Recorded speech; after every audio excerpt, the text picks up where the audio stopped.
Hey friends, welcome back to my channel and thanks for joining me on another video. Today we're going to be talking about Dr. John Gottman's Four Horsemen of Divorce. So what is that? Basically, I'm going to be going over the 4 behaviors that are the biggest indicators for divorce. Dr. Gottman is a psychologist who did decades-long research with couples who were struggling in their marriage, and he found these 4 behaviors to be basically the kiss of death in marriage. 4 horsemen are criticism, contempt, defensiveness, and stonewalling. If you don't know what stonewalling is yet, I'll be going over that term a bit later. I remember before I had heard of it, I didn't know what it was. And then I was like, oh, this is like really bad, and sometimes I do it. Number 1, I think we're all a little guilty about this, criticism.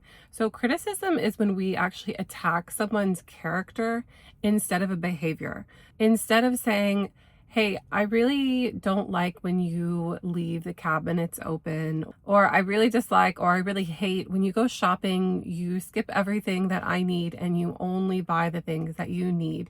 That's so selfish. It's so selfish of you to do that. You really don't care about my needs. You're only going shopping for your things. Or it can even go so far as to say, that's really stupid of you. You're really stupid because you only buy the things that you want or the things that you need, and you make me go out on a separate trip. That's really dumb of you. So attacking someone's character when you actually are upset about a certain behavior, you're just setting yourself up for a fight. This person's immediately going to become defensive because you're going right where it hurts. You're attacking their character. You're doing a character assassination basically on your spouse. And there are so many reasons why we behave the way we do. It rarely has to do with hurting your spouse. Now, of course, there are certain cases where you may decide, you know what? When I go shopping, I am just going to buy what I need because he never buys what I even put on the list. He only buys the things that he wants or the things that he thinks are better. And he blatantly ignores what I want or things that I'm asking for the kids. So once you start seeing that your relationship is headed in this path where we're just like criticizing each other all the time, this is a terrible sign and intervention needs to take place. There are so many things. For instance, sleeping in late. We equate that with laziness instead of asking your spouse, well, why are you so tired? Are you not looking forward to getting up? Are you feeling depressed? Do you have too much on your plate? Or are you just a late riser? We may just associate that without question as laziness. It's bothersome to us. It could even be disturbing to us, certain behaviors that we see from our spouse. And instead of asking them about it, why they're behaving in that way, we quickly go to criticism. This is a terrible tactic in all of your relationships. You shouldn't do that with your parents, your friends, your children, your spouse. And it just so happens that we feel very comfortable with our spouses. Our spouses typically forgive us, even if our own behavior is extremely questionable and out of line. There are so many reasons why spouses tend to accept things from them that we wouldn't from other people. This is a normal thing to start developing relationships, and if you don't take care of it, it will get worse and worse and worse. And the 4 horsemen, these are not things that are deciding factors immediately in a marriage. The 4 horsemen are things that gradually eat away a marriage. Even if it's a strong marriage, if it has a strong foundation, you guys share the same values, you have the same goals, you have all these things that make you a good couple, but these behaviors will slowly disintegrate even the strongest marriage. Number 2, contempt.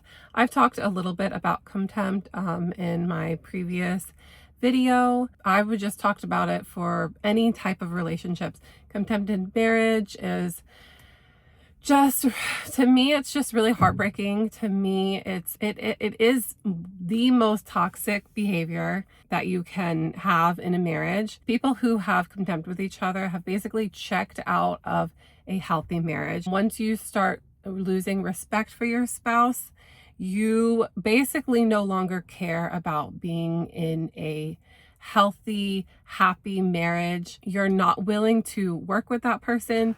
You've lost their respect. You think you are superior to them. You don't mind making fun of them.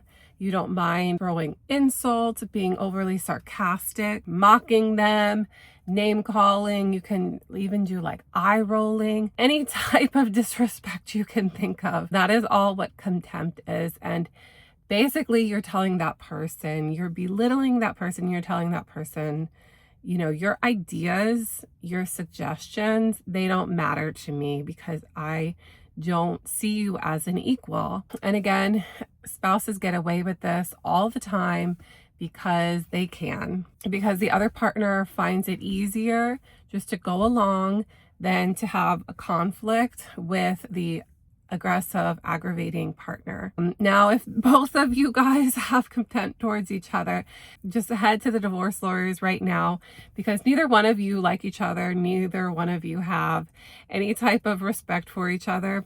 I don't necessarily think that if there's only one spouse also expressing contempt, I think, they're probably headed to the divorce lawyers soon too, because I don't think that one person should be subject to that type of abuse. I call it abuse. It does not have to be physical, but that type of superiority complex that you're constantly dealing with, I feel like that's verbal abuse, that's psychological abuse, because your spouse is something who is supposed to love and take care of you.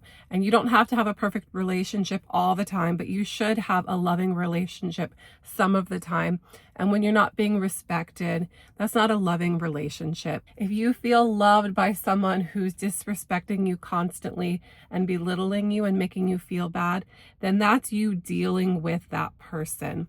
That's you finding some type of preservation through a very toxic environment, and that's not healthy for you. So either way, if it's one-sided, if it's both-sided, you both have to be willing to accept what's going on and to change. And obviously, if one person is denying the fact that they are behaving in this way, then I would say, yes, this relationship is completely over. Yes, it's proven that this is the number one toxic trait of a relationship, of a marriage. And so you should not continue in a marriage that is anything like this. So please, please, please watch out for any of these behaviors in your marriage. Definitely need some type of intervention if this is currently going on. Defensiveness, I am guilty of this one. I think this has a lot to do with how you're raised. My mom was super thin-skinned. She was super defensive. I grew up in a house where you have to defend yourself immediately if you did something wrong. And it's really hard for defensive people to admit fault, to admit guilt. They always are thinking of an excuse. And the thing is, someone who is defensive, naturally defensive, I'm going to call myself naturally defensive. I do not think of myself as defensive. I do think of myself as someone who is explaining their own behavior. So when I'm asked something, well, why did you do this? Instead of saying, you know what, I accept that, I think immediately, well, I this is the reason why I did it. And usually it makes sense in this person's head. It really does. But to anyone else who isn't concerned about being in the right, they just want to know, what was the process of thinking that brought a person to this outcome? They just want to point out what you did, basically, and you're immediately thinking, okay, well, I have to explain myself because in my own head I didn't do anything wrong, and I want to tell you this. I just want to clear up what happened. And if you do that every time, you are going to come across as defensive, and anything is going to become like you are defending yourself in court. Both of you guys have to take this side against each other. And that's not part of a healthy relationship. That's not healthy communication. For instance, let's use the grocery store again. I put ice cream on the list, and I noticed you got everything on the list aside from this. And I only asked for 2 things, and you got everything else for you, and you didn't get the ice cream. Why? Well, in my head, look, it's a hot day. I didn't get it because the ice cream is going to melt. I have to run 2 other errands between that. And this is the reason why I didn't get it. Instead of just saying, hey, I'm sorry, I should have thought through a better way. Maybe the grocery store should have been the last thing on my list of errands. And I'm sorry, you were really looking forward to having that Sunday. We were even going to have it together, and we talked about it, and it was going to be great. And we haven't had ice cream in a long time. We haven't had a treat. It would have been nice to treat ourselves. I'm sorry I did this. Why don't we just go out, to get ice cream now? No, I'm more concerned of being right, even though there really isn't a right answer to this. The right answer is saying, I should have thought of you, or I should have texted you and told you, I'm not going to pick up ice cream. Is there any way that you can get it? Instead of it being a surprise when you get home, you were looking forward to it, and now you have to talk to me about it. This is kind of a trivial thing, but as you can see, if this is constantly part of your relationship, it's just going to get bigger and bigger and bigger. And your spouse is really going to just hate having these conversations with you. They're going to feel like they can never bring anything up with you because you are constantly guarded. You're protecting yourself. You have your wall up. You got your defenses out. Like you see it as an explanation. They see it as an excuse. Makes sense? You see it as an explanation. They see it as an excuse. And that is really hard. I know it's hard because this is my biggest one. Is being defensive. I really deep down believe that I am giving an explanation, and I have to accept sometimes that I'm just being defensive. And for defensive people, that's really hard. So watch out for this in your marriage. Please be self-critical. Don't attack your morals, that type of critical. But try to be self-critical, try to be introspective, understand why your spouse is reacting the way they do. Admit fault, admit that you're not always right. It's okay not to be always right. You will see that once you're okay with that, a magical thing is going to happen, and you're going to be able to talk about so many things with your spouse. Once you're kind of able to tear those walls down and make yourself vulnerable, beautiful things will happen, I'm telling you. Last one, and I think actually a lot of men are guilty of this behavior, and you know what? It can be dressed up as something good. So stonewalling is basically checking out of the relationship.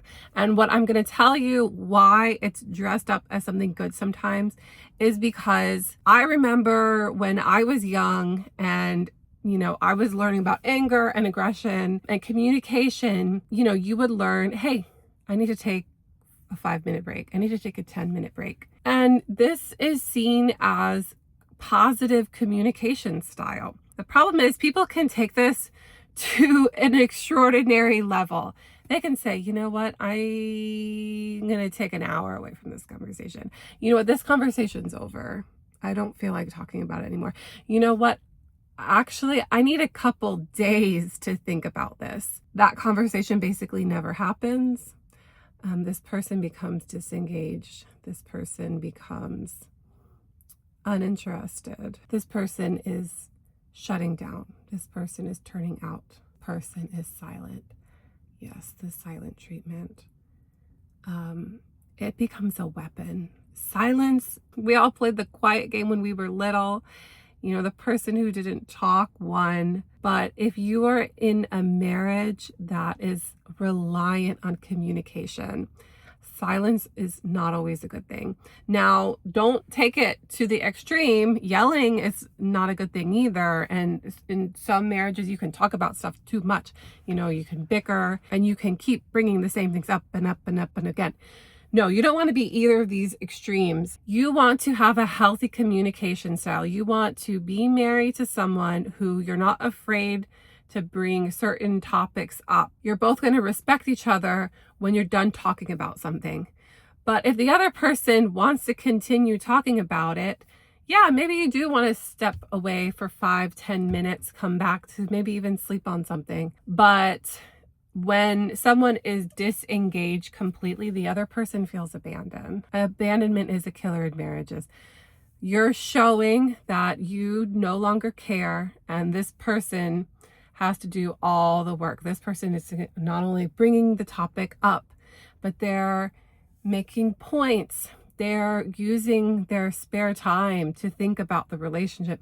Meanwhile, you're on your phone, or you're watching TV, or you're out with your friends. You're showing signs of disengagement, of disattachment, that you don't really care anymore. And this will slowly eat away at some of the best of marriages. Isn't always good to take a back seat. It isn't always good just to listen. Sometimes you are expected to talk. Sometimes you are expected to come up with your own thoughts and ideas. That is showing your partner that you care. And once you stop, if you're just if you're putting yourself on autopilot, it will eventually catch up. So yes, stonewalling is dangerous. And please just never do the silent treatment. We all were in middle school where there was a group of people doing the silent treatment on us, and it feels terrible. It feels like one of the worst forms of bullying. Yes, I hope that you're able to recognize any of these signs, any of these behaviors. If you're already thinking about divorce, of separation, maybe this can confirm or validate some of the feelings you have. If they don't, then that's great. And if you're not thinking about divorce, if you're just having problems in your marriage, please, if you can, have a conversation with your spouse. Talk about counseling, talk about individual counseling, couples counseling, help from, your friends, your church, your pastor, anything like that. If you do recognize these signs, you are in a bad space. And so if you care about your marriage, try to take care of it. Don't go another day stonewalling. Don't go another day being defensive. Take your wall down. Do not go another day belittling someone or insulting them. And don't go another way doing character assassinations, because you will end up by yourself and in a situation where you probably didn't see yourself. So thanks again. I hope that you enjoyed this video. Please subscribe to my channel, give this video a like so I can keep making content for you guys. And I would love to hear your thoughts in the comments section. All right, see you later. Bye.